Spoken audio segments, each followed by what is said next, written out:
Hello dear aspirants, ఇది previous question అండి. మంచిగా సాల్వ్ చేద్దాం. చూడండి ఫ్రెండ్స్, చూడండి గైస్, ఇది చూసుకుంటే కనుక √16 అండి ప్లస్ √18 ఎలా రాసుకోవచ్చు అంటే కనుక 16/5గా రాసుకోవచ్చు. అట్లాగే చూసుకుంటే √112 ఎలా రాసుకోవచ్చు అంటే 16/7గా రాసుకోవచ్చు. అట్లాగే √140 ఎలా రాసుకోవచ్చు అంటే కనుక 4/35గా రాసుకోవచ్చు అండి. రైట్ అండి. సరే, ఎందుకంటే మనకు స్క్వేర్ నెంబర్ బయటకు రావాలనే ఉద్దేశంతో మనం చేయాలి ఫ్రెండ్స్.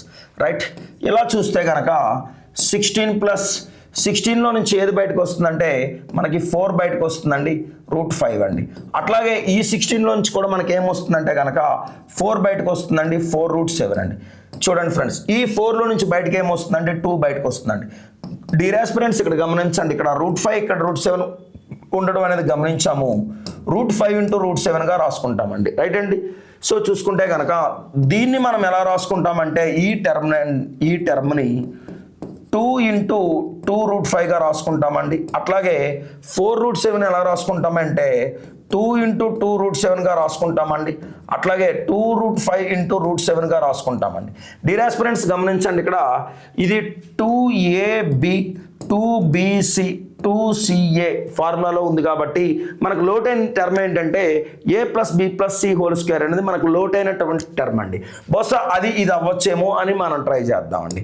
సో ఇక్కడ ఏంటంటే A వాల్యూ 2 అండి, B వాల్యూస్ √5 అండి, C వాల్యూ ఏమొచ్చి √7గా భావిద్దామండి కాసేపు. రైట్ అండి.